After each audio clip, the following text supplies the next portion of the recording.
Sa loob ng 78 taon, ang Presidential Broadcast Service, Bureau of Broadcast Services, sa pangunguna ng Radyo Pilipinas, Radyo Publiko, ay naging boses ng bayan, kasama ng lahat ng Pilipino sa bawat yugto ng kasaysayan.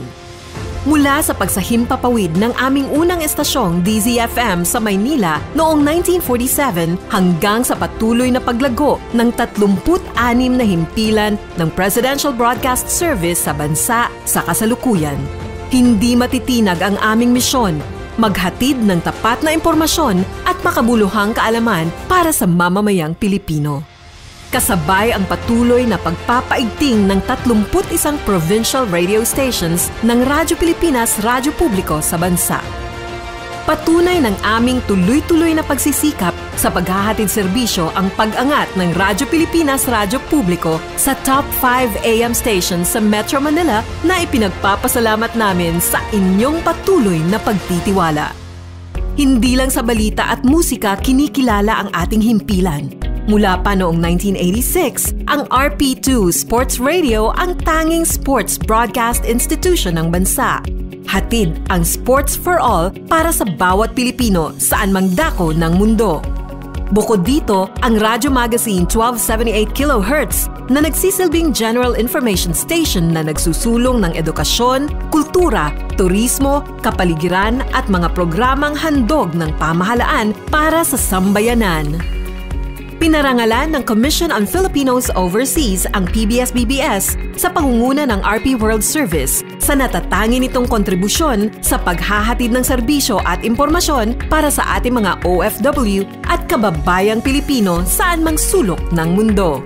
Mula sa Luzon hanggang sa Visayas at Mindanao, maging sa iba't ibang panig ng mundo, kasama ninyo kami. Sa gitna ng lumalawak na hamon ng digitalization, patuloy na kinikilala ang Radyo Pilipinas, Radyo Publiko bilang isa sa mga pinagkakatiwalaang tagapagpalaganap ng impormasyon. Sa digital space, halos 1.2 milyon na ang taga-subaybay ng Radyo Pilipinas, Radyo Publiko Facebook page. Sa pandaigdigang entablado, pinarangalan ang Radyo Pilipinas sa kategorya ng government streaming sa Asia Pacific Broadcasting Awards. Patunay ng aming walang sawang pagsusulong ng makabagong pamamaraan upang maipahatid ang mas mabilis, mas mahusay at mas malawak na serbisyo para sa bawat Pilipino.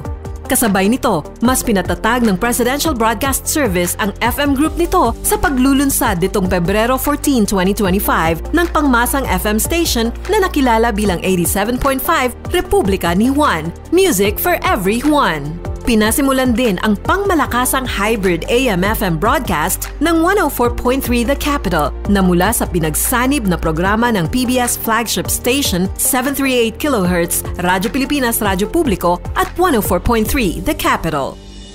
78 taon ng serbisyo publiko at sa mga susunod pang kabanata, asahan ninyo kaming patuloy na maghahatid ng tapat at makabuluhang serbisyo para sa sambayanang Pilipino. Happy anniversary, PBS! Radyo Pilipinas, Radyo Publiko. Ang Pilipinas ngayon. Narito na ang pinakamainit na mga balita na nakalap sa bawat sulok ng bansa. Ihahatid sa bawat Pilipino saan man kayo sa mundo. Ang Pilipinas ngayon. Pakinggan ang bawat kaganapan sa bawat lalawigan. Ito ang Pilipinas ngayon.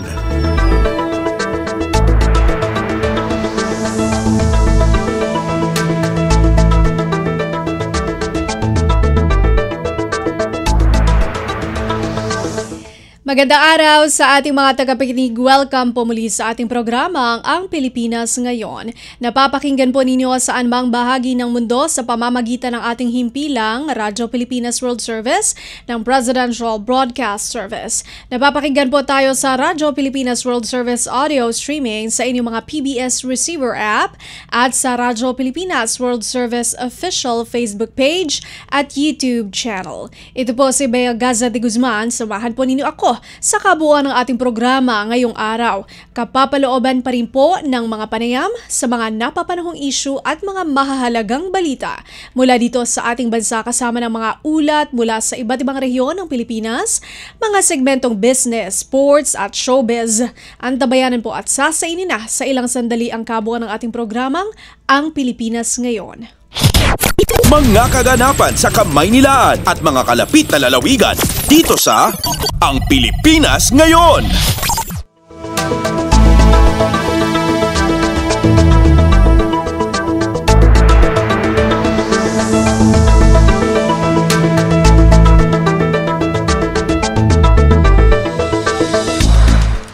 Bago po natin pagpatuloy ang ating balitaan dito sa programang Ang Pilipinas Ngayon ay pararaanin muna natin ang panayam at makiki-update tayo dito nga sa napapabalitang nakatakdang kilos protesta sa EDSA ngayong darating na weekend.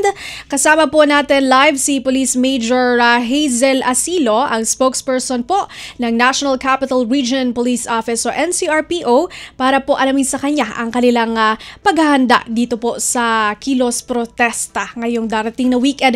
Magandang araw po, Police Major Hazel Asilo. Si Bea Gaza de Guzman po ito ng Radyo Pilipinas World Service sa programang Ang Pilipinas Ngayon. Magandang hapon po, Ma'am Bea, at sa ating mga taga-subaybay, magandang hapon po. Magandang hapon. Maraming salamat po sa pagpapaunlak sa amin. Ngayon, Major, ito nga po ang aming katanungan. Ano po yung paghahanda ng PNP, NCRPO, kaugnay po dito sa isasagawang protesta o kilos protesta ngayong darating na weekend? Nakahanda po ang NCRPO sa lahat ng aspeto mula po sa deployment ng tauhan, koordinasyon po sa mga LGUs at sa MMDA hanggang sa standby forces na handang rumisponde anumang oras. May malinaw po tayong plano para sa traffic management, crowd control at pati po sa mabilis na incident response upang mapanatili po natin ang kaayusan. Ayun, mabilis na incident response. Yan ang nais nating marinig, no? Kaya Major, ilang libo po mga pulis? Meron po ba tayong head count dito po sa ipapakalat na NCRPO Police Force sa Metro Manila, Major? Yes po, nasa kabuang 2,450 po na personnel ng CDM ang nakatalaga kaugnay sa mga isasagawang Black Friday protest po dito sa Metro Manila.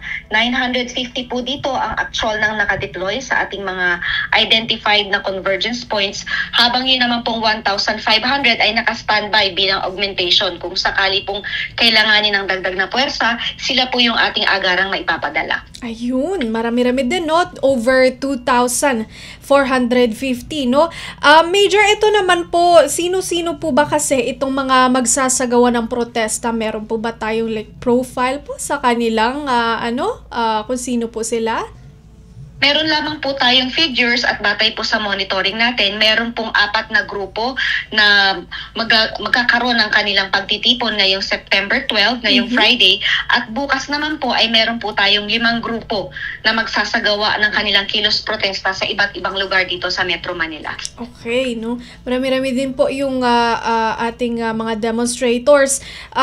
Major, ito naman po, saan po ba ide-deploy particularly ito? Meron po ba tayo mga identified na specific areas? Yes po, yun pong isa nating pinaglagyan ng ating mga CDM contingents ay yung pong EDSA Shrine. Okay. Ganon din po yung ating People Power Monument. At syempre yun po sa atin sa Carriedo, naglagay din po tayo dyan ng mga CDM contingents. Yung iba pa pong identified na mga convergence areas na kadalasan na pinupuntahan or pinagtitipunan ng ating mga rallyista ay naglagay din po tayo dyan ng TIG 50 na mga CDM contingents. At sabi ko nga po, kung sakaling kulangin pa at nadagdagan yung mga magtitipon doon, handa naman po yung ating mga district offices para po magbigay po sila ng additional na CDM personnel. Ayun.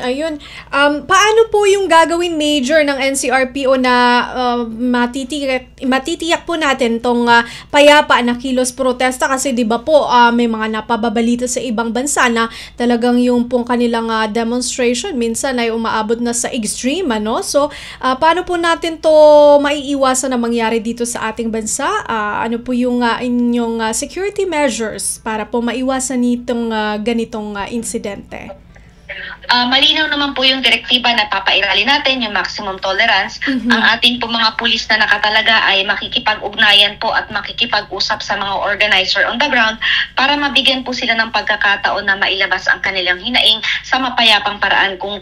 Ngunit kung meron naman po sa kanilang lalabag sa batas or manggugulo, handa po tayong kumilos para protektahan ang nakararami at i-ensure po na magiging payapa po yung mga ating po mga kababayan. Ayun, maximum tolerance. Major, di ba po meron na rin po mga nagawa o idinaos na rally nitong mga nakaraang araw? Meron po ba tayong estimated na headcount doon po sa mga rallyistang lumahok po? And inaasahan po ba nating dodoble o dadami ito ngayong weekend bilang wala po tayong kumbaga pasok o no? So baka po sila madagdagan sa bilang. Opo, nitong mga nakaraang kilos protesta, meron po tayong tinatayang nasa 2,260 katao na lumahok po sa iba't ibang mga pagtitipon dito sa Metro Manila. Batay po sa ating pagtatala, nasa 2,045 po ang na-monitor natin dito sa area ng Quezon City, 160 naman po sa Manila, at sa 55 naman po sa area ng Southern Police District. So inaasahan po natin ang posibleng pagtaas ng bilang ngayong weekend, pero nakahanda naman po ang NCRPO anuman ang maging turnout upang matiyak na magiging maayos po at mapayapa ang daloy ng mga kilos protesta na isasagawa. Major Asilo, meron po bang napaulat na untoward incidents dito po sa past na o nakaraang kilos protesta? Sa ngayon po, wala naman po tayong naitalang untoward incidents kaugnay sa mga nakaraang pagtitipon. Gayunpaman, nakamonitor pa rin po kami sa ating intelligence at operations units para maagapan kung may mga bantaan po ng kaguluhan. Okay. And last na lang, Major, ang inyo pong mensahe sa ating mga tagapakinig at tagapanood dito po sa Radyo Pilipinas World Service sa Ang Pilipinas Ngayon. Opo, sa ating po mga makikilahok sa mga pagtitipon ngayong araw ng Biyernes, ganoon din po sa araw ng Sabado, sana po gamitin po natin ang inyong mga karapatan sa mapayapa at disiplinadong paraan. Huwag po nating hayaang masapawan ng gulo ang tunay na layunin ng inyong pagkilos. At sa publiko naman po, hinihikayat po namin na umiwas na lang po tayo muna sa mga lugar ng protesta kung hindi naman kailangan na doon po tayo madayo. Nakaantabay po ang NCRPO upang matiyak na ligtas at payapa ang Metro Manila para sa lahat. Maraming salamat po. Maraming salamat din po, Police Major Hazel Asilo, sa inyong oras.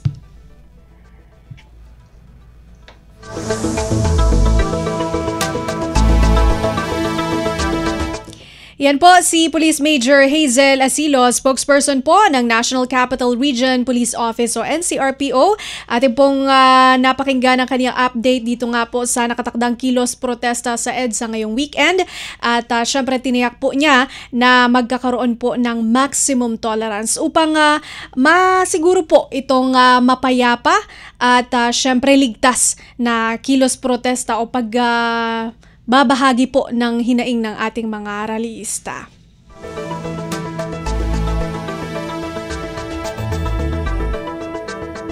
Sa pagbabatuloy po ng ating balitaan dito sa Ang Pilipinas Ngayon ay dakuhan naman po natin ang kilos pampanguluhan. Pinangunahan ni Pangulong Ferdinand R. Marcos Jr. kasama ng Department of Agrarian Reform o DAR ang awarding ng Gawad Agrario 2025 sa lungsod ng San Juan ngayong araw. Ang aktibidad ay may temang reformang agraryo, binhi ng kaunlaran at tagumpay. Sa Gawad Agrario, binigyang pagkilala ang mahalagang papel ng Agrarian Reform Beneficiaries o ARBs na nagsumikap upang gawing sakahan ang mga ipinagkaloob na lupa. Kinikilala rin ang pagtulong ng Agrarian Reform Beneficiary Organizations o ARBOS sa paghatid ng serbisyo sa mga benepisyaryo at ang Agrarian Reform Communities o ARCs sa kanilang pagiging self-reliant at sustainable hubs. Bilang suporta sa lahat ng magsasaka, nagpapatupad ang pamahalaan ng mga reforma upang maibsan ang inyong alalahanin at mapagaan ang inyong trabaho. Naipamahagi na natin ang halos 70,000 Certificate of Land Ownership Award. Patunay ang dokumentong ito sa pagmamay-ari ng ARBs ang mga lupang inaalagaan nila sa napakaraming taon na. na ipagkaloob din natin ang certificates of condonation sa with release of mortgages sa libo-libong magsasaka upang mapawalang bisa ang mga utang na pumipigil sa kanilang pag-unlad.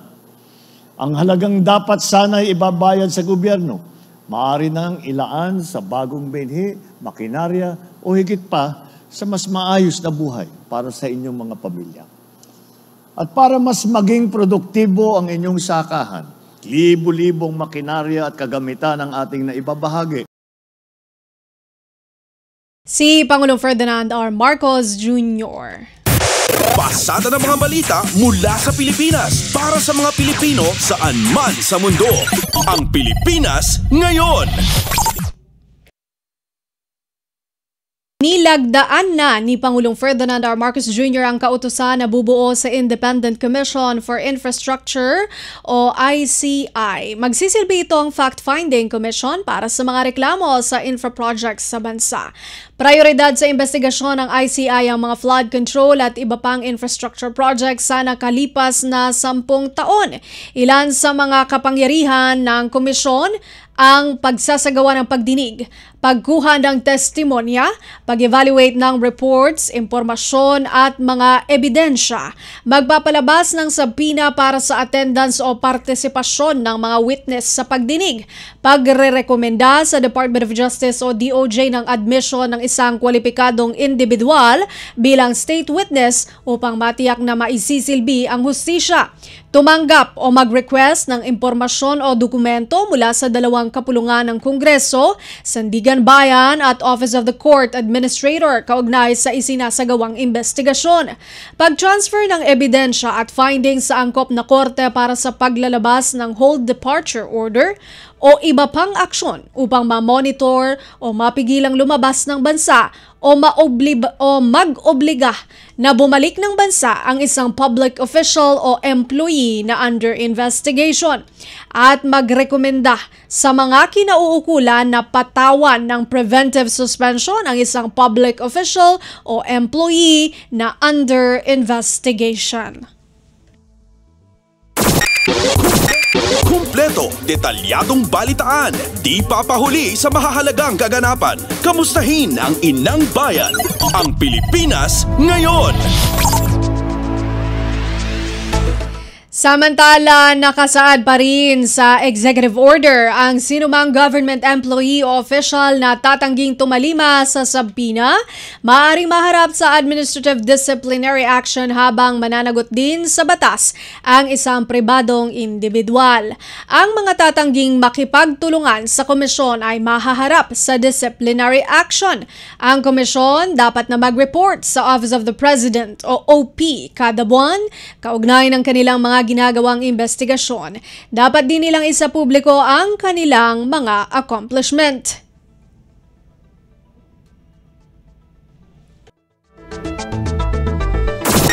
Kumpleto, detalyadong balitaan, di papahuli sa mahahalagang kaganapan. Kamustahin ang inang bayan, ang Pilipinas Ngayon. Suportado ni House Committee Infrastructure Committee Chair Terry Ridon ang binuong Independent Commission on Infrastructure o ICI.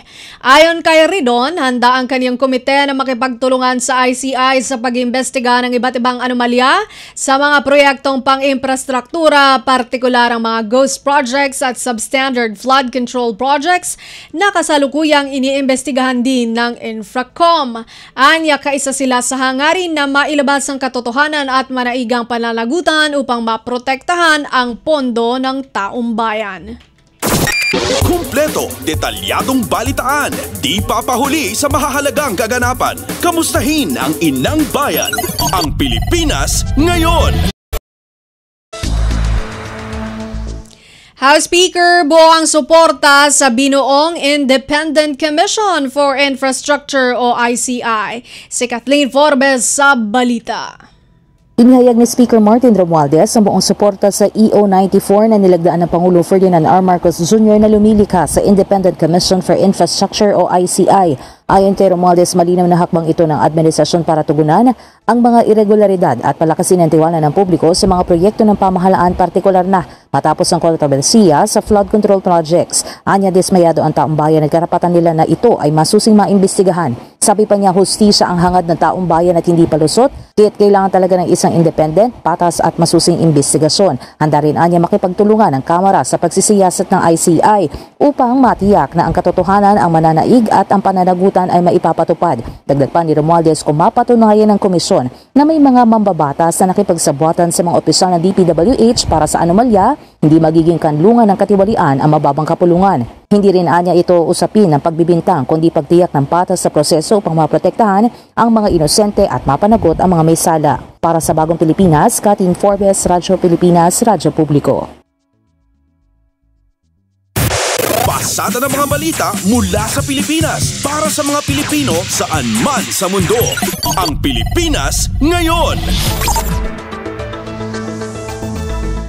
Flood control projects ng nakaraang administrasyon kasali pa rin sa investigasyon ng Independent Commission for Infrastructure o ICI.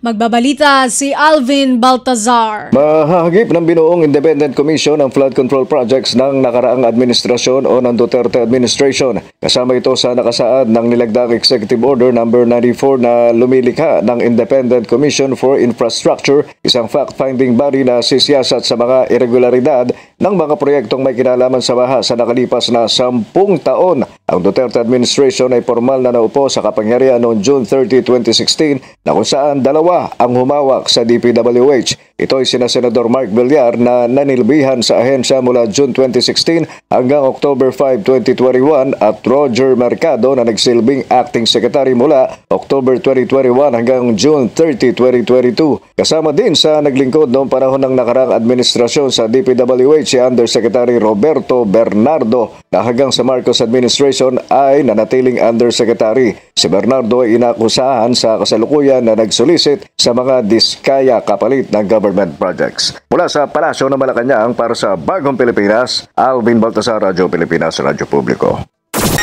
Kumpleto, detalyadong balitaan, di papahuli sa mahahalagang kaganapan. Kamustahin ang inang bayan. Ang Pilipinas Ngayon.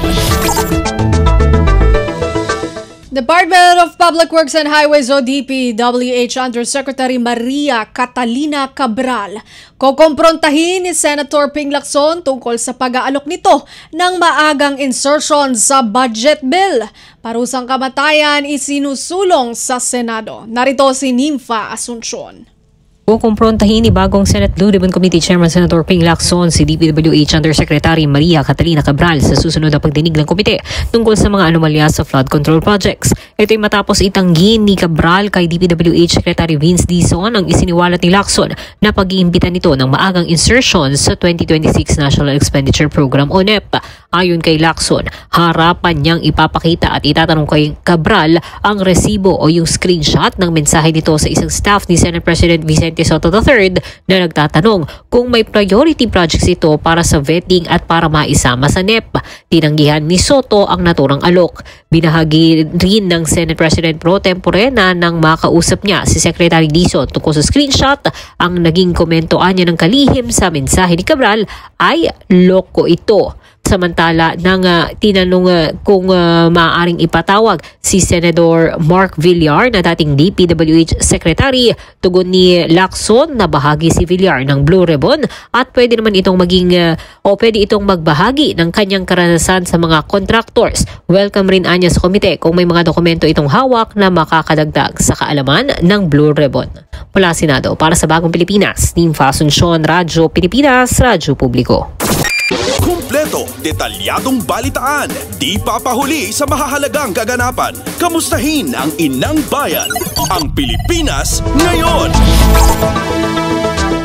Hindi namin kayo titigilan. Ayon kay Department of Public Works and Highways o DPWH Secretary Vince Dizon, pahayag ito ng Pangulo nang sila'y magsampa ng kaso sa Ombudsman laban sa mga Nagsabwat ang contractor, opisyal at kawani ng Bulacan 1st District Engineering Office hinggil sa maanumalyang flood control project.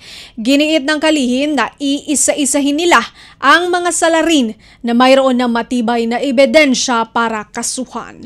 Isa-isahin po natin itong mga nakikita natin at meron tayong klarong ebidensya. Importante dito, aparte dito sa mga kasong pinafile natin, ang mensaheng pinapadala ng Pangulo sa mga kawani ng DPWH, sa mga kontratista sa DPWH, hindi namin kayo titigilan. Si Department of Public Works and Highways, DPWH Secretary Vince Dizon. Pasada ng mga balita mula sa Pilipinas para sa mga Pilipino saan man sa mundo. Ang Pilipinas Ngayon. Nag-issue na ang Commission on Elections o COMELEC ng show cause order sa contractor na nagbigay ng milyong-milyong pisong pondo sa kampanya ni Senator Cheese Escudero. Ayon kay COMELEC Chairperson George Erwin Garcia, pinagpapaliwanag nila si Centerways Construction and Development Incorporated President Lawrence Lubiano hinggil dito. Aniya kailangan magpaliwanag si Lubiano kung bakit hindi siya dapat sampahan ng election offense sa paglabag sa Section 95 ng Omnibus Election Code. Iimbitahan din niya si Lubiano para sa isang pagdinig. Sabi doon sa mga public pronouncement, mga in personal and private capacity. Dahil sa kanyang admission na siya ay nagbigay ng 30 milyong piso sa isang kandidato, ay ating minarapat na bigyan, i-afford siya ng due process, ipaliwanag ang kanyang sarili at ipaliwanag kung bakit hindi siya dapat kasuhan. Si COMELEC Chairperson George Erwin Garcia. Kumpleto, detalyadong balitaan, di papahuli sa mahahalagang kaganapan. Kamustahin ang inang bayan, ang Pilipinas Ngayon. Bigat ng election offense tulad ng pagtanggap ng donasyon mula sa contractors para sa halalan hindi dapat pinagsasawalang bahala ng mga kandidato ayon sa pamahalaan. Ang ulat mula kay Raquel Bayan. Mabigat ang parusang haharapin ng mga kandidato sakaling mapatunayan ng lumabag o nagkaroon sila ng election offense sa panahon ng pangangampanya. Pahayag ito ni COMELEC spokesperson John Rex Laudianco sa gitna ng ginagawang pagsisiyasat ng katotohanan sa pagtanggap ng 30 million peso na campaign donation ni Senator Cheese Escudero mula sa contractor na si Lawrence Lubiano. Sa Bagong Pilipinas Ngayon, ipinaliwanag ng opisyal na ipinagbabawal sa batas ang pagdodonate o pagtanggap ng donasyon mula sa mga entity na mayroong kontrata o subcontract sa pamahalaan, mapag-goods man ito, services o infrastruktura. Ayon sa opisyal, isa itong kasong kriminal. Sakaling mapatunayan nagkaroon ng election offense ang isang individual, maaari itong makulong ng 1 hanggang 6 na taon, matanggalan ng karapatang bumoto at mapatawan ng perpetual disqualification para makahawak ng public office. Ito ayon sa opisyal ang dahilan kung bakit hindi dapat ipagsawalang bahala ang bigat ng isang election offense. Sa kasalukuyan, patuloy pa anyang binubusisi ng COMELEC ang Statement of Contributions and Expenditures ng mga komandidato upang matukoy kung sino pa ang ibang tumanggap ng donasyon mula sa mga contractor. Hindi lang naman po si Senator Escudero, kundi lahat po ng makikita namin ng mga kumandidato na tumanggap. At hindi lang din po, Ticom June, tinitingnan namin ay yung tungkol sa flood control project or sa infrastructure. Kasi ang sinasabi po ng Section 95 ay basta may kontrata or subcontract sa pamahalaan. Kaya nga po initially, meron na po kaming nakitang 52 at ito po'y maaari pang lumawig dahil bababa po kami dun sa mga tao sa likod po niyan. Mula sa Malacanang para sa Bagong Pilipinas, Raquel Bayan, Radyo Pilipinas, Radyo Publiko. Pasada ng mga balita mula sa Pilipinas para sa mga Pilipino saan man sa mundo. Ang Pilipinas Ngayon. Hinimok ni Pangulong Ferdinand R. Marcos Jr. na gawing inspirasyon ang mga aral mula sa kanyang ama na si dating Pangulong Ferdinand Edralin Marcos Sr. Ayon kay Pangulong Marcos, isa sa aral na tinuro ng kanyang ama ay dapat pumanig sa interes ng bayan at interes ng mga Pilipino sa serbisyo publiko. Dagdag pa ng nakababatang Marcos, tinuro sa kanya ng kanyang ama ang pagharap sa mga hamon at gawin pa rin ang tama sa gitna ng pagsubok. We must do the right thing. That despite the difficulties, we must always find ourselves on the right side of history. Pangulong Ferdinand R. Marcos Jr. Kumpleto, detalyadong balitaan, di papahuli sa mahahalagang kaganapan. Kamustahin ang inang bayan, ang Pilipinas ngayon. Mas mataas na budget hiniling ng Commission on Higher Education o CHED. Si Melanie Valdez-Reyes sa report. Hiniling ng Commission on Higher Education ang mas mataas na budget kaysa sa inilaang 33.9 billion pesos sa National Expenditure Program para sa 2026. Sa pagdinig ng House Committee on Appropriations, iginiit ni CHED Chairperson Shirley Agrupis na bagamat mas mataas na ang inilaang pondo para sa susunod na taon kumpara sa 31 billion pesos nitong 2025. Anya, kinakailangan pa rin ang karagdagang suporta upang matugunan ang lumalaking pangangailangan sa sektor ng mataas na edukasyon. Partikular na humiling ang CHED ng karagdagang 8.67 billion pesos para sa kanilang pangunahing prioridad, ang tertiary education subsidy na bahagi ng kabuang 15.094 billion pesos na kanilang target para suportahan ang mga estudyante. Inilahad din ni Agrupis ang kanilang wish list. Sa 2026, ito ay maiayos ang kanilang mga pasilidad tulad ng dormitory at silid-aralan at ang leveling ng tuition fee na 200 pesos kada unit. Narito ang pahayag ni CHED Chairperson Shirley Agrupis. In order for us not to displace the 626,107 poor students who are already enrolled and incoming, we need an additional budget of 8.6 billion pesos. Para sa Bagong Pilipinas, Melanie Valdez-Reyes, Radyo Pilipinas, Radyo Publiko. Kumpleto, detalyadong balitaan, di papahuli sa mahahalagang kaganapan. Kamustahin ang inang bayan, ang Pilipinas ngayon. Presidential Broadcast Service, PBS at mga paaralan sa ilalim ng Department of Education o DepEd mas palalakasin ang ugnayan. Mag-uulat si Hazel Morada. Palakasin ng ugnayan ng Presidential Broadcast Service, Bureau of Broadcast Services at mga paaralan sa ilalim ng Department of Education o DepEd. Dinala natin ang Radyo Magazine booth dito sa Dalig National High School sa Antipolo City, Rizal para makisaya sa Science Quiz Bee. Alinsunod dito sa hangarin ni PBS-BBS Director General Fernando Dindo Amparo Sanga na palakasin pa ang presensya ng public radio at ilapit ang serbisyo nito sa taong bayan, lalong-lalo na sa mga kabataan. Ang unang paglabas ng Radyo Magazine booth na layong bumisita sa iba't ibang mga paaralan, komunidad o event, hindi lang para i-cover, kundi para iparana sa mga kabataan ang maging isang broadcaster. Ang Radyo Magazine ay katuwang ng pamahalaan sa paghahatid ng school materials at lesson noong kasagsagan ng pandemya bilang DepEd Radio. Hazel Morada, Radyo Pilipinas, Radyo Publiko. Pasada ng mga balita mula sa Pilipinas para sa mga Pilipino saan man sa mundo. Ang Pilipinas ngayon.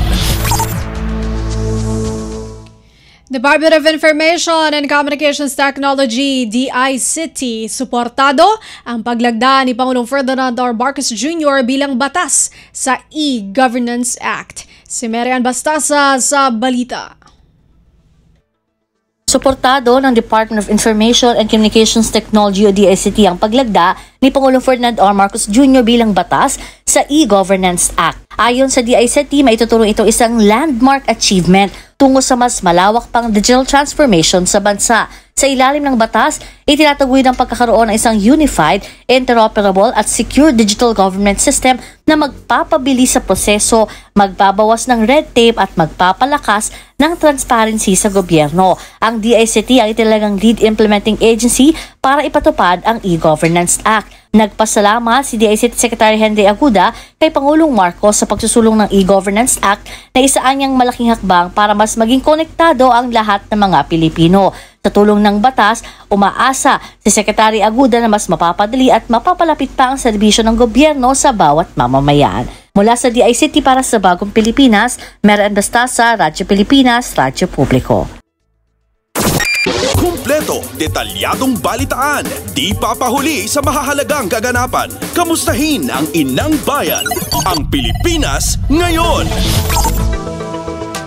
Suportado ng National Security Council o NSC ang plano ng Department of Foreign Affairs o DFA na magsumite ng diplomatic protest kontra sa planong pagtatayo ng Nature Reserve ng China sa Bajo de Masinloc. Sa panayam ng Radyo Pilipinas kay National Security Council Assistant Director General Cornelio Valencia Jr., sinabi nito ang tila isang cover-up lang ang nasabing nature reserve upang tuluyan ng angkinin ng China ang Bajo de Masinloc. Dagdag pa ni Valencia na wala namang masama kung totoong para sa kalikasan ng galaw ng China basta't makikipagtulungan ito sa Pilipinas. Kaduda-duda rin kasi ang aksyon na ito ng China gayong sila rin ang may sala sa pagkasira ng marine biodiversity at ecosystem sa West Philippine Sea. Kung gusto nila makipag-uusap sila sa atin, kung totoong environment yung kanilang gustong isulong doon. Gusto natin mapreserba yung sea resources, yung marine resources yan. Gusto natin mapreserba yan. Hindi nila kayang gawin ito without transparency. Hindi nila kayang gawin ito kung hindi tayo kasama. Lumalabas tuloy na ito ay just pagtatakip doon sa kanilang gusto talagang gawin, kundi bigyan ng rason yung kanilang illegal na presensya sa lugar. Si National Security Council Assistant Director General Cornelio Valencia Jr. Pasada ng mga balita mula sa Pilipinas para sa mga Pilipino saan man sa mundo. Ang Pilipinas ngayon. Yan po ang ating nakalap ng mga national news. Antabayanan po ang ating pagbabalita sa mga kaganapan sa ating mga rehiyon para sa regional news. Magbabalik po tayo makalipas ang ilang paalala. Mas pinadali na ang government transactions sa tulong ng eGov.ph Super App. Pwedeng-pwede mo nang magawa ang lahat ng ito. I-download ang eGov app sa iyong smartphone o tablet mula sa App Store o Google Play Store. Pagkatapos, ilagay ang iyong mobile number at i-authenticate gamit ang one-time PIN o OTP para marehistro ang iyong account. Saka ilagay ang iyong mga pangunahing impormasyon at kumpletuhin ang facial recognition technology para sa verifikasyon ng iyong pagkakakilanlan. Para sa mas mabilis at mas maayos na serbisyong panggobyerno, gamitin na ang eGov.ph Super App. Happy 78th Anniversary BBS. Ako po si Lenny Robredo, Mayor ng Naga City. Public Information Office of Baguio would like to congratulate the officers and staff of Radyo Pilipinas on its 70th anniversary. Hopefully, we can continue our partnership as we provide truthful and relevant news to the public on the programs, projects, and activities of the city government of Baguio. Happy 70th anniversary, Presidential Broadcast Service. May you have a very blissful and continuing information campaign for the benefit of the Filipino people. Thank you very much. Greetings from Dina Region 6, Red Raul Lorilla. Balita mula sa lalawigan sa bawat rehiyon ng ating bayan. Dito sa Ang Pilipinas Ngayon. Nagbabalik po ang programang Ang Pilipinas Ngayon. Narito na po ang mga balita para sa ating regional news ngayong araw na ito. Department of Health o DOH naglaan ng mahigit 78 milyong pisong alokasyon para sa medical equipment ng mga health facilities ng Kalinga. Magbabalita si Amelia Bumatnong ng RP Tabuk. Nasarok 98 million pesos nga allocation iti ipaay iti Department of Health wano DOH para iti medical equipment iti naduma-dumo a health facilities iti Kalinga. Sigon iti Provincial Department of Health Office wano Pidoho Kalinga, iti pondo ket maiwaras kadig iti rural health units wano RHUs, district hospitals, Karaman Kalinga Provincial Hospital, tapno masiguro iti napaspas a panagrespondeda iti medical needs iti umili ken mapasaya at iti healthcare services iti probinsya. 29.3 million pesos iti RHU allocation bayad 69.5 million pesos para kadagiti ospital. May nagiti daytoy impalawag ni Provincial Information Officer Jonica Legacy asakbay ang maitad dagiti pondo masapul nga comply dagiti RHUs ken ospital iti kasapulan a requirements base iti guideline iti DOH.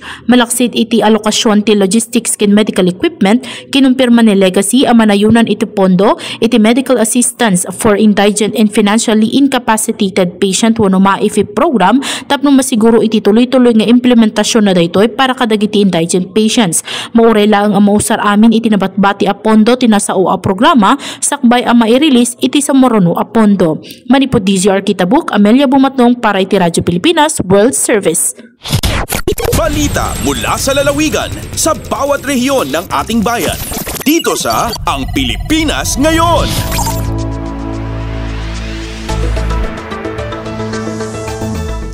Mahigit 2,500 Dagupeños hinatiran ng serbisyong medikal kontra diabetes sa paglulunsad ng Diabetes Summit ng lokal na pamahalaan ng Dagupan. Si Verna Beltran Adaba ng RP Dagupan sa balita.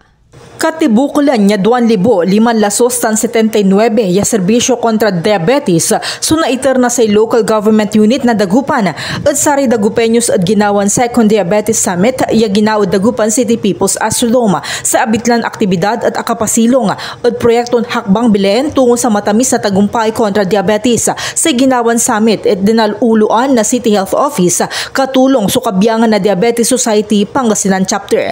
Inya singger sari nanduruman serbisyon medikal, lalo sari mangkakakulan na blood pressure, weight and height assessment, blood sugar, cholesterol, triglyceride, uric acid, micral test, ECG, visual acuity, ABI foot screening, bone screening, walaan med so agawan na lay lectures ni paakra dapitlan sakita. Aki salamat si Dagupan City Mayor Belen Fernandez at sari timulong tan akisakay og programa, partikular partner doctors, sari opisyal, City Nutrition Office, pharmaceutical companies, facilitators tan sari barangay volunteers. Impasiguro na say alkalde na agmanunday serbisyo na LGU, yamang iya asinggarat sari serbisyon medikal at mangkakaukulan na Dagupeños. Malalapod Radyo Pilipinas Dagupan, siya si Verna Beltran Adaban para Radyo Pilipinas World Service. Balita mula sa lalawigan sa bawat rehiyon ng ating bayan. Dito sa Ang Pilipinas Ngayon. Social Security System o SSS Lucena, nagsagawa ng SSS Training for Employer Members o SSS TEM program sa lungsod ng Lucena. Detalye mula kay Mara Grezula ng RP Lucena. Isinagawa ng Social Security System o SSS Lucena ang SSS Training for Employer Members o STEM program sa Lucena City mula September 9 hanggang kahapon September 11. Kabilang sa mga tinalakay ang membership, contributions, medical benefits, non-medical benefits, loan programs, housing assets disposal program, employees compensation program, at contribution penalty condonation. Ayon kay Engineer Edwin Igharas, Vice President ng SSS Luzon South 1 Division, layunin ng STEM program na magbigay ng sapat na kaalaman sa mga employer hinggil sa iba't ibang benepisyo, serbisyo at programa para sa mga empleyado, gayon din sa kanilang mga obligasyon bilang employers. Aniya, taunang isinasagawa ang STEM sa pangunguna ng Member Education Division. Sa taong ito, ang SSS Luzon South 1 Division ang napiling host kung saan kabilang ang SSS Lucena. Kabilang sa mga dumalo ang mga employer, human resources officer at administrative officers mula sa iba't ibang kumpanya o negosyo sa lalawigan ng Quezon. Mula sa Lucena, ito si Mara Grezula para sa Radyo Pilipinas World Service. Balita mula sa lalawigan sa bawat rehiyon ng ating bayan. Dito sa Ang Pilipinas Ngayon.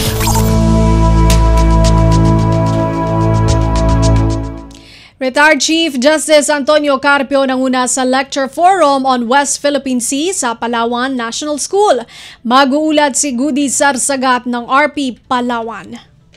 Ayong panguna ni dating Supreme Court Chief Justice Antonio Carpio ang lecture forum na tatingad sa West Philippine Sea sa Palawan National School o PNS datong Setyembre 10 dading dagun. Sa natabo ang pagtirimus nga ing pasakipan ang mas estudyante sa grade 11 i grado 12 ing tawanan eden ni Justice Carpio nga matanda sig timpo pa ang mga Kastila nga na ang Pilipinas sa Scarborough Shoal ig sa West Philippine Sea ig sa Kabutgusan at Idia. Sigon kay Silverio Blas Plus, presidente ang PNS Alumni Association nga nagplano ang nasambit nga aktibidad nga matanem sa mangod nga kainaisipan ng mga estudyante ang kamatudan sa ing pakita nga pagpandag ang Pilipinas natitungod sa WPS. Makuna ing paplano andaran da nga mabuhatin naman diya sa mga grade 7 tingka 10 sa PNS. Nagpasakop sa nasambit nga forum ang midarwa karibong mga estudyante sa PNS Palawan. Alindigay sa Puerto Princesa City, Palawan, Gudi Sarsagat para sa Radyo Pilipinas World Service. Balita mula sa lalawigan sa bawat rehiyon ng ating bayan. Dito sa Ang Pilipinas Ngayon. Pinakamalaking sekundaryang paaralan sa Tandag City na kilahok sa third quarter National Simultaneous Earthquake Drill o NSED 2025. Mag-uulat si Nerissa Espinosa ng RP Tandag. Gipahigayon karon sa usa sa pinakadako nga tulonghaang sekundarya dinhi sa Tandag City ang third quarter National Simultaneous Earthquake Drill o NSED 2025. Sumala pa ni Raven John Heli OIC sa City Disaster Risk Reduction and Management Office nga ang venue sa NSED karon mao ang Jacinto P. Elpa National High School kun diin gipartisiparan kini sa tanan nga mga estudyante ug mga magtutudlo sa maong tulonghaan. Apan gipamahayag ni Heli nga lahi karon ang nahimong pamaagi nila sa rescue exercise kun diin mismong mga kabataan ug magtutudlo ang mga first responders aron makita ang ilang kahibalo sa pagresponder atol sa emerhensya. Importante matud pa nga makahibalo ang tanan bahin sa first aid ug emergency response tungod kay mahinungdanon ang matag segundo kung adunay magkinahanglan ug hinabang. Kauban usab sa City DRRMO ang Provincial DRRM Office sa Kapitolyo sa pagpahigayon ni ining NSED. Gikan sa RP Tandag, kini si Nerissa Espinosa alang sa Radyo Pilipinas World Service. Balita mula sa lalawigan sa bawat rehiyon ng ating bayan. Dito sa Ang Pilipinas Ngayon. Tatlong araw na public holiday sa Sulu, idineklara sa pagdaraos ng founding anniversary ng local governance at public administration ng lalawigan. Balitang hatid ni Eloisa Muhammad ng RP Hulo. Piamong in public holiday ha katilibot sina lupa sug hapit siyang putagalo sin September. Hugdanan adlaw hami sa pagsabo sinuno mga tos katuan tag 5 tahon local governance and public administration habinay bayan.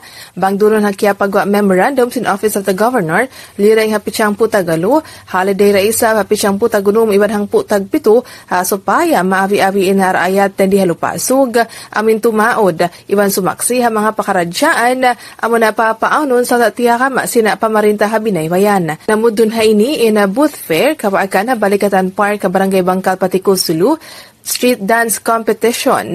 Damikian mga sports event ibanasin volleyball iban table tennis. Maudo sina pagasa buhat tahon yan bang sasug rooted in identity rising with unity. Dahing ha RP Hulo, Eloisa Muhammad para Radyo Pilipinas World Service. Balita mula sa lalawigan sa bawat rehiyon ng ating bayan. Dito sa Ang Pilipinas Ngayon.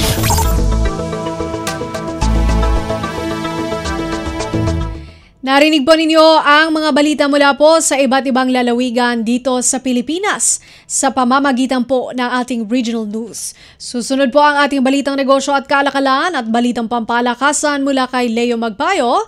Sa pagbabalik po iyan ng programang Ang Pilipinas Ngayon makalipas ang mga paalala. Paano nga ba mag-register para magkaroon ng schedule sa Bagong Pilipinas Presidential Action Center? Narito ang mga dapat gawin. Gamit ang iyong mobile device, pumunta sa eGovPH app. Pwede itong i-download mula sa Apple App Store o sa Google Play Store. Gumawa ng account. Ilagay ang email address, valid mobile number, pagkatapos ay makakatanggap ka ng one-time code sa iyong email. Gamitin ang code sa eGov app para sa verification ng iyong account at ng mga impormasyong ibinigay. Congratulations! Meron ka ng eGovPH app account. Pwede mo na ma-access ang iba't ibang serbisyo ng gobyerno kabilang ang mga serbisyo sa Bagong Pilipinas Presidential Action Center. Itinuloy na po natin ang zero balance billing. Libre po. Ibig sabihin, ang serbisyo sa basic accommodation sa ating mga DOH na ospital, wala nang babayaran ang pasyente. Ang dami pong challenge, hindi po namin alam kung saan namin kukunin, ganon, nag-iisip kung paano namin mababayaran. Siyempre po, masayang-masaya, super saya po dahil na zero billing po kami. Opo, malaking po talaga, malaking tulong po. Mabilis lang din po. Bayad na ang bill ninyo. Uulitin ko, wala nang kailangan bayaran ng pasyente basta sa DOH Hospital dahil bayad na po ang bill ninyo. Naiiyak ako kasi sobrang saya. Maraming salamat po, Mr. President Bongbong Marcos Jr. Hindi kami nagkamali ng taong ihinalal. Happy anniversary Presidential Broadcast Service. Nawa ay magpatuloy kayo sa inyong makabuluhan, makatao at makabayang paglilingkod sa bayan. Mabuhay po kayo. Ako po si Ayam Cortez, konsehal ng Munisipalidad ng Agdangan, Quezon. Happy 78th anniversary sa Presidential Broadcast Service. Sana po kayo ay palaging alerto sa ating mga nagaganap sa ating mga komunidad. So maraming salamat sa matagal ninyong serbisyo sa ating bayan. Lagay ng ekonomiya, kalakalan, negosyo at iba pa. Atin ang alamin dito sa Ang Pilipinas Ngayon.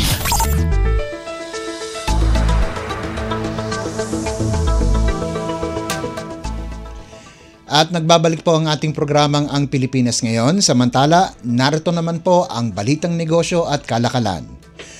Inanunsyo ng Manila Electric Company o Meralco na magkakaroon ng tapya sa presyo ng kuryente ngayong buwan. Ayon sa Meralco, 99 centavos o 19 centavos per kilowatt hour ang ibabawas para sa billing period sa buwan ng Setyembre. Ibig sabihin nito, ang karaniwang kabahayan na kumukonsumo ng 200 kilowatt per hour ay mababawasan ng 37 pesos ngayong buwan. Sinabi ng Meralco na ang pagbaba ng generation charge, mas mababang presyo sa Independent Power Producers o IPPs at ang Power Supply Agreements o PSAs, pati na rin ang mas malakas na halaga ng piso kontra sa dolyar ay ang mga dahilan kung bakit nagkaroon ng kaltas sa presyo ng kuryente.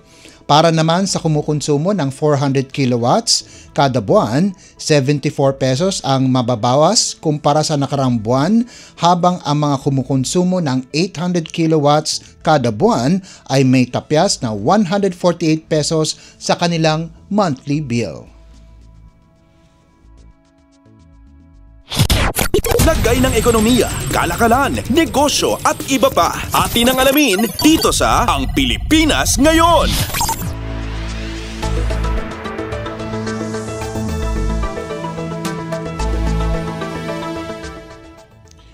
Layunin ng Department of Transportation o DOTR na tapusin ang Multimodal Transportation Hub sa Ilocos Norte sa taong 2027 para lalong mapagaan ang problema sa trapiko sa lalawigan. Sinabi ni Transportation Undersecretary Mark Steven Pastor na tinatrabaho ng gobyerno sa kasalukuyan ang konstruksyon ng Ilocos Norte Transport Hub at ang kasama nitong parking building. Nakompleto ang unang phase ng proyekto na sinimulan noong Pebrero taong 2024 at sa Agosto ng kaparehong taon. Nitong Agosto o nakompleto sa Agosto ng kaparehong taon. Nitong Agosto 13, ang ikalawang phase ng proyekto ay nasa 80% ng kompleto. Sinabi ni Pastor na target makompleto at fully operational na ang 23,577 square meter na transport hub sa ika-4 ng quarter ng taong 2027. Ang Ilocos Norte Transport Hub ay isang intermodal terminal na mayroong multi-level platforms na dinisenyo na makapag-accommodate ng sari-saring transportasyon.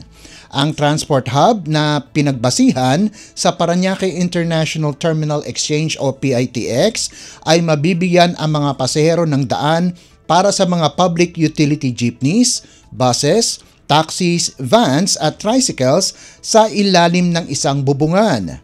Nakikitang mababawasan ng transport hub na matatagpuan sa San Pedro, Lawag City ang matinding trapiko sa mga business districts ng syudad at buong lalawigan.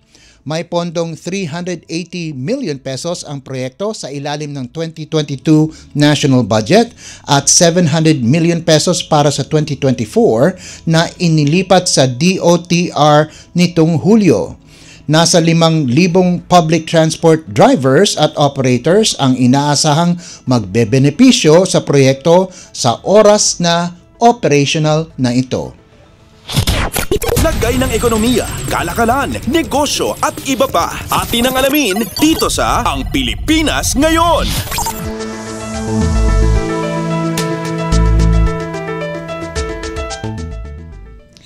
Ipinahiwatig ng Japan ang kanilang patuloy na suporta sa infrastructure development agenda ng gobyerno ng Pilipinas kung saan siniguro nila ang tulong pinasyal para sa mga big-ticket bridge, spillway at maritime projects na dinisenyo para mapaganda ang connectivity at mapahusay ang kaligtasan. Sa isang pahayag, sinabi ng Department of Finance o DOF na ang Philippine Economic and Infrastructure Team sa pangunguna ni Finance Secretary Ralph Recto ay nakipagpulong sa gobyerno ng Japan sa Osaka nitong Setyembre 11 para pag-usapan ang progreso ng mga proyektong suportado ng Japan. Rinepresenta ang gobyerno ng Japan ni Dr. Mori Masafumi, Special Advisor to the Prime Minister of Japan, pati na rin ang mga opisyalis ng Ministry of Foreign Affairs, Cabinet Secretariat, Ministry of Finance, Ministry of Economy, Trade and Industry, Ministry of International Affairs and Communications, Ministry of Land, Infrastructure, Transport and Tourism, Japan International Cooperation Agency at ng Japan Bank for International Cooperation. Kabilang naman sa delegasyon ng Pilipinas ay sina Philippine Ambassador to Japan, Maylene Garcia Albano, Economy Planning and Development Secretary Arsenio Balisacan, Transportation Acting Secretary Giovanni Lopez, Department of Public Works and Highways Senior Undersecretary Emil Sadain, at Department of Budget and Management Assistant Secretary Romeo Matthew Balangkit. Kabilang sa mga big-ticket projects para sa Japanese financing para sa taong 2025 hanggang 2026 ay ang 2.611 km Second San Juanico Bridge Construction Project na magkokonekta sa Leyte at Samar Islands sa pamamagitan ng munisipalidad ng Babatngon at Santa Rita. Mababawasan nito ang travel time, mababawasan ang gastos sa pagpapadala at magbubukas ng mga panibagong oportunidad sa ekonomiya para sa mga lokal na negosyo at trabahador sa Visayas Region. Lagay ng ekonomiya, kalakalan, negosyo at iba pa. Atin ang alamin dito sa Ang Pilipinas Ngayon.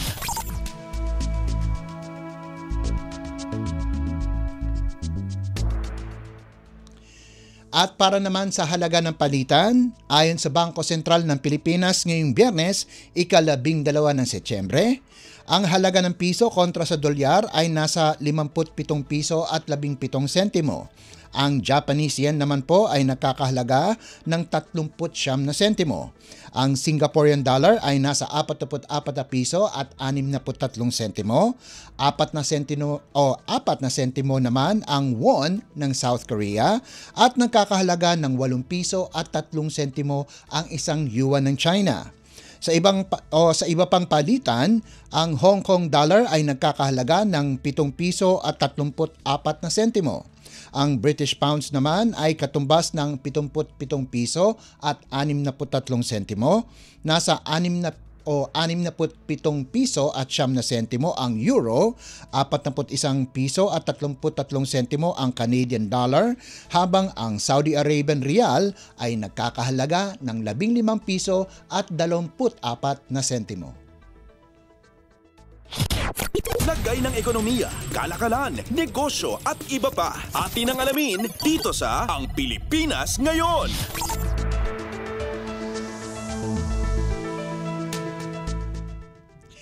At yan po ang ating balitang negosyo at kalakalan. Samantala, antabayanan nyo naman po ang ating segmentong sports balita.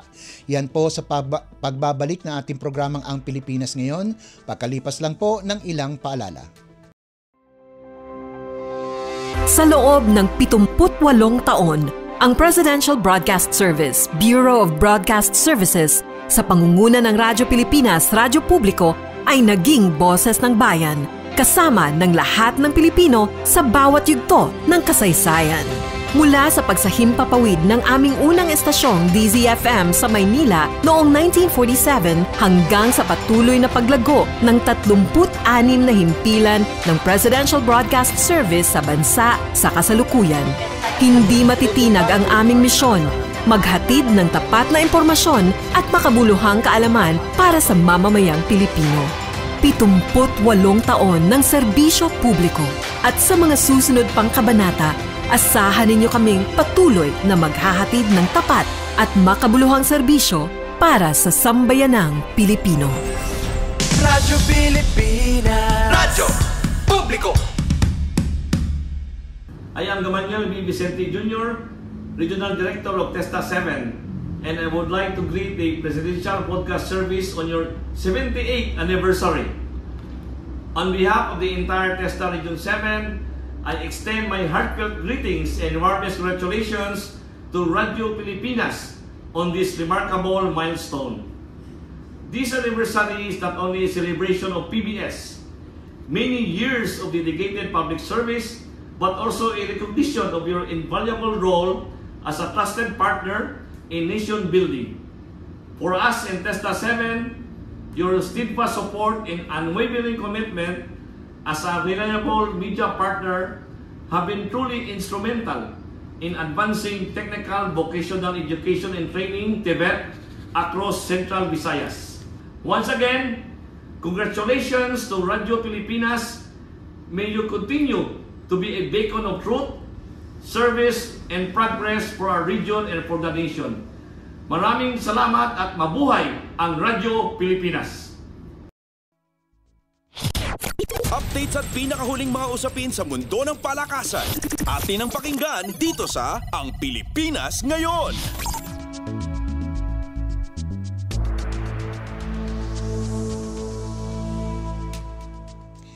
At nagbabalik po ang ating programang Ang Pilipinas Ngayon. Narito naman po ang sports balita. Lumundag si Filipina tennis star Alex Ayala sa career high na number 55 sa Live Women's Tennis Association o WTA Singles Rankings pagkatapos makapasok ng quarterfinals sa nagpapatuloy na Sao Paulo Open sa Brazil. Tumalon ng 6 na pwesto ang 20 anyos na si Ayala mula sa number 61 spot pagkarang kunin ang kanyang kauna-unahang WTA na titulo sa Guadalajara 125 Open sa Mexico.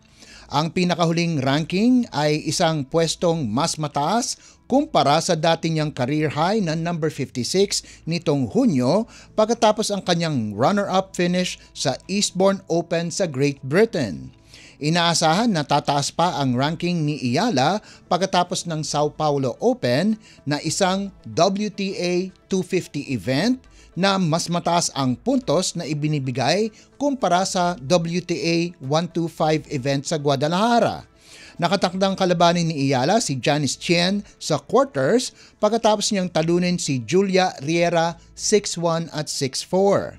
Kapwa si Ayala at Tien ay nakagawa ng kasaysayan sa US Open kung saan si Ayala ang kauna-unahang Filipina tennis player na nanalo ng singles match sa isang Grand Slam event at si Tien naman ang kauna-unahang Indonesian sa loob ng 22 taon na nakakuha ng panalo sa main draw sa prestiyosong torneo.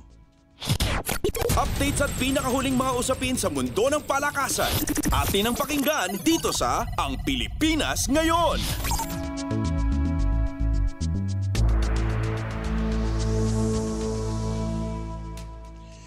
Naniniwala ang Samahang Basketball ng Pilipinas o SBP na ang programa ng Gilas Pilipinas ay on track para anihin ang kanilang pagsisikap at sa nalalapit na panahon ay makakabalik muli ito sa Olympics.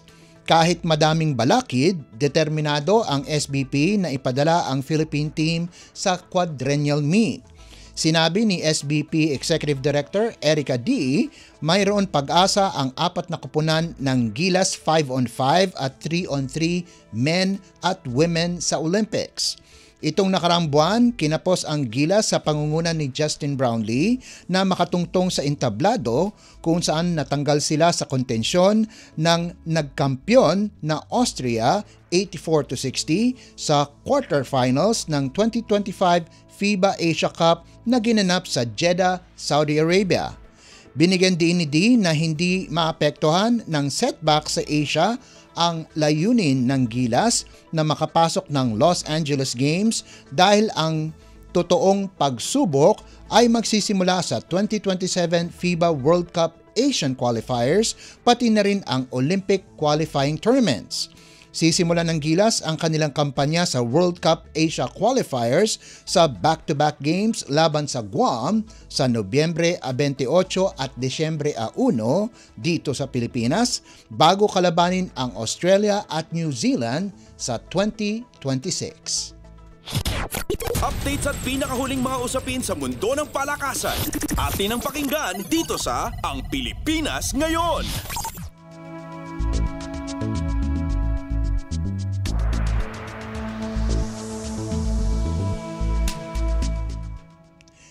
Kailangan na lang maging formal sa puntong ngayon na nagpipigil sa Pure Blends Corporation na kunin ang prangkisa ng Northport. Ito ang ipinahawatig ni PBA Chairman Ricky Vargas na ang panibagong koponan ay posibleng sumali sa liga para sa pagbubukas ng 50th season sa susunod na buwan. Sinabi ni Vargas na ang benta sa prangkisa ay halos done deal na at bibigyan na ng green light ng PBA kahit anong oras na ngayon.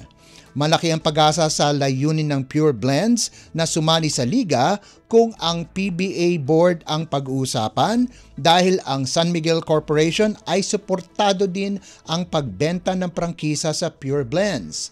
Samantala, kahit na sinabi nila na lalahok pa rin sila sa 50th season, hindi pa rin binabawi ng Terra Firma ang kanilang intensyon na ibenta ang prangkisa. Ayon kay Vargas, bukas pa rin sa pakikipagnegosasyon para sa prangkisa ng Jeep, subalit nagiging maingat ito sa dalawang inisyal na deal sa Star Horse at Zamboanga Valientes na hindi natuloy.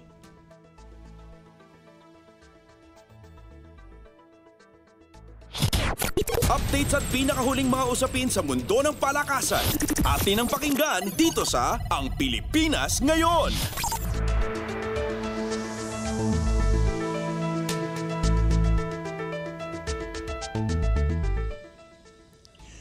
At bilang pangwakas sa ating segmentong sports balita, pinapalakas ng Meralco ang kanilang hanay para sa bagong season ng East Asia Super League o EASL kung saan kinuha nito ang serbisyo ng dalawang magagaling na imports ng PBA sa katauhan ni na Justin Brownlee at Ronde Hollis Jefferson kasama si 6'10" center Ismael Romero mula Puerto Rico. Kilala bilang tagapagbigay ng masamang balita para sa Meralco Ginebra rivalry sa PBA, inaasahan na pangungunahan ni Brownlee ang koponan para sa kampyonato na matagal nang naging mailap para sa Philippine squad. Sa kabilang banda, malaki ang tulong na ginawa ni Hollis Jefferson para sa pagdomina ng TNT nitong nakarang season kung saan minandohan niya ang tropang 5G sa back-to-back titles sa Governors at Commissioners Cup. Ito ang unang pagkakataon na kapwa si Brownlee at Hollis Jefferson ay suot ang iisang uniforme. Sa pagitan ng dalawa, may kabuang 9 na kampyonato ng PBA na ito at 6 na Best Import Awards ang kanilang natipon. Kinuha din ang serbisyo ni Romero na naglaro para sa Puerto Rico National Team noong 2023 FIBA World Cup sa Maynila. Kukunin ni Brownlee ang pwesto bilang naturalized player habang kapwa sina Hollis Jefferson at Romero ay kinukonsiderang world imports. Nabalita din na hindi pa tapos ang Bolts at sinabing naghahanap din sila ng Asian import. Ang Bolts ang kakatawan sa PBA para sa ikatlong magkakasunod na season at kabilang sa lineup nito sina Chris Newsome, Cliff Hodge, Chris Banchero, Raymond Almazan, Bong Quinto, Aaron Black, Jansen Rios at Brandon Bates. Updates at pinakahuling mga usapin sa mundo ng palakasan. Atin ang pakinggan dito sa Ang Pilipinas Ngayon.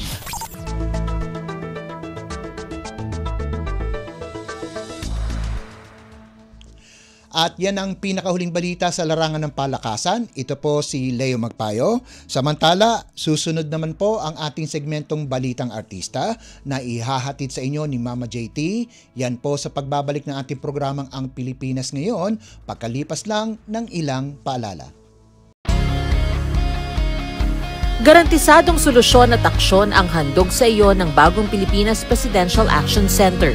Sundin lang ang mga sumusunod para makakuha ng appointment. Para sa wala pang eGov PH app account, panoorin ang video para malaman kung paano gumawa ng account. Kung meron ng account sa eGov PH app, mag-login dito. Saka hanapin ang online registration tab para sa Bagong Pilipinas Presidential Action Center. Pindutin ito para makita ang available na government services. Piliin ang serbisyo na iyong kailangan mula sa listahan. I-upload ang requirements ng serbisyong kailangan mo.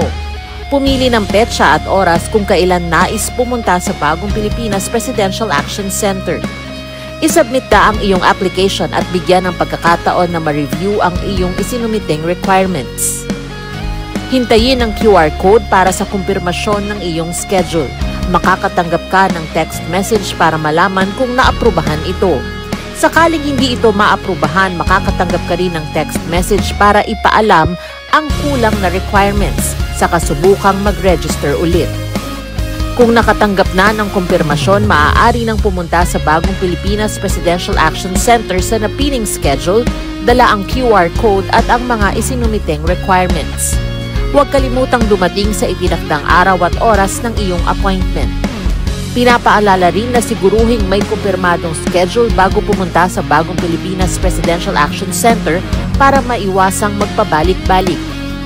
Simple at user-friendly ang pagpapa-appointment dito, kaya wag nang mangamba dahil sa Bagong Pilipinas Presidential Action Center, tulong ay abot kamay na. Happy 78th Anniversary Presidential Broadcast Service! Wishing many more years of airing excellence. On behalf of our Provincial Director, Police Colonel Redentorsi Olsano, I'm Police Major Lawrence Ganuelas, the PIO of La Union Police Provincial Office. Halis sa maugmang islang Catanduanes sa relihiyong Bicol, ang satong pagbati nin maugmang anibersaryo sa Presidential Broadcast Service. Ito po si Vice Governor Obet Fernandez ng Catanduanes, tuloy ang serbisyo para sa Pilipino. To the management, men and women of the Presidential Broadcast Service, my warmest greetings on your 78th founding anniversary. I am Police Lieutenant Colonel Arnel M. Solis, Force Commander of 1st Iloilo PMFC. Extend my sincerest congratulations to you all. Happy 78th anniversary, Presidential Broadcast Service. I am Jail Senior Inspector Gilbert B. Ansa, Acting Jail Warden, AJMP Taytay District Jail, Palawan. God bless us all. Ang latest, ang hottest sa showbiz and entertainment. Heto na sa Ang Pilipinas Ngayon.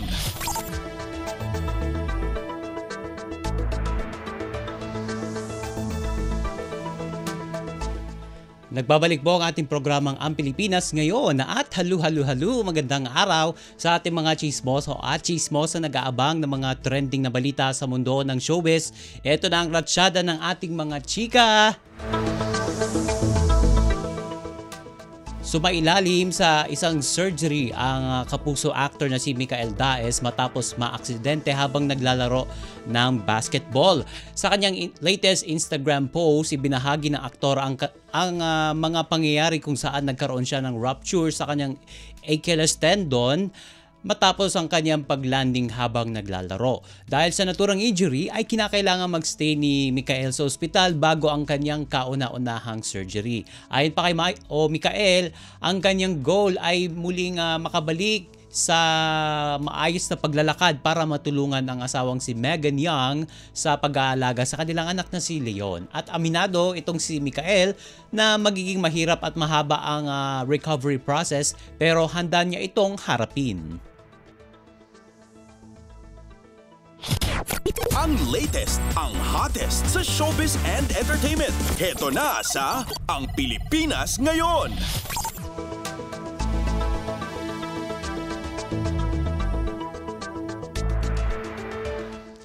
Ito, trending online ang simpleng banat ng kapuso star at Asia's multimedia star na si Alden Richards hinggil sa kahulugan ng kurakot. Ang salitang kurakot ay wordplay po yan o pinagsamang salita mula sa kurakot na ang ibig sabihin ay katiwalian at kot naman na nangangahulugang nahuli sa akto. Ibinahagi yan ni Alden sa kanyang Instagram ibinahagi ni Alden ang naturang linya mula sa art card mula sa isang Instagram page na linya-linya. Binigyang kahulugan nila ang ibig sabihin ng kurakot. Mababasa doon ang katagang yon na corrupt na opisyal o individual na huling-huli na sa ginagawang walang habas na katiwalian at pangungurakot. Yan ang kahulugan ng kurakot. At matatandaang mainit na pinag-uusapan ngayon ang pagkakasangkot ng ilang mga contractor, opisyal ng pamahalaan at mga opisyal at empleyado ng Department of Public Works and Highways o DPWH sa alegasyon ng korupsyon sa maanumalyang flood control projects. Ang latest, ang hottest sa showbiz and entertainment. Heto na sa Ang Pilipinas Ngayon.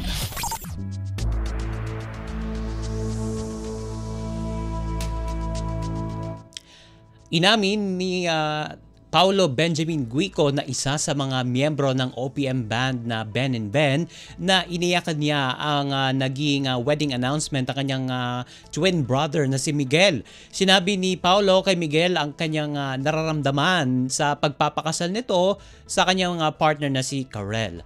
One time raw ay sumubok si Miguel na kausapin si Paulo at tanungin kung may problema na ito dahil nga para may na-sense itong si Miguel kay Paulo at nag-usap nga sila sa isang coffee shop.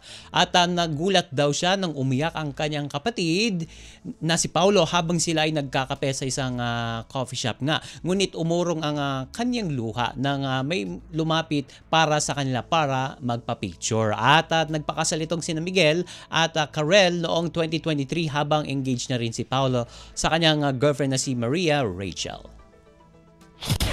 Ang latest, ang hottest sa showbiz and entertainment. Heto na sa Ang Pilipinas Ngayon.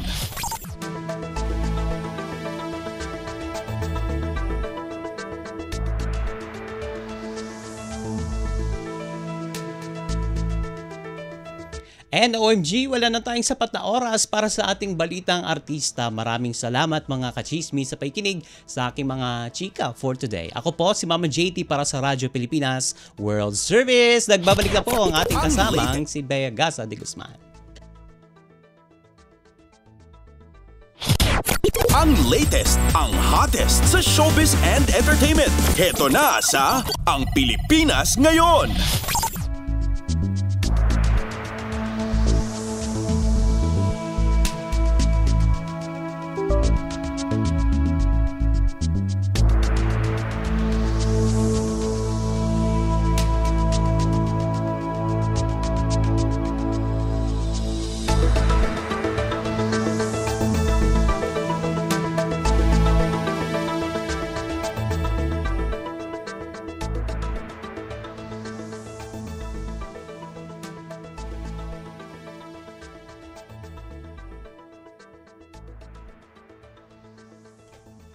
Yan po ang kabuuan ng ating programang Ang Pilipinas Ngayon. Maraming salamat sa ating mga nakasama sa technical side, kina Milo Jonella, Susan Aison, Anthony Pimentel, Hiro Lucero at Justin Ucias sa ating Warcast. Maraming salamat din sa ating executive producer Steph Vicente at Jerome Toledo sa mga nagulat mula sa iba't ibang lalawigan ng ating bansa para sa ating regional news, kay Leo Magpayo para sa balitang business at sports, kay Mama JT para sa showbiz, at maraming salamat din sa ating station manager na si Mr. Ray Sampang. Hanggang sa susunod na edisyon ng ating programang Ang Pilipinas Ngayon, ito po si Bea Gaza de Guzman. Magandang araw. At yan ang Pilipinas Ngayon. Muling samahan sa parehong oras at alamin ang pinakahuling mga kaganapan at balita saan man kayo naroon. Ang Pilipinas Ngayon.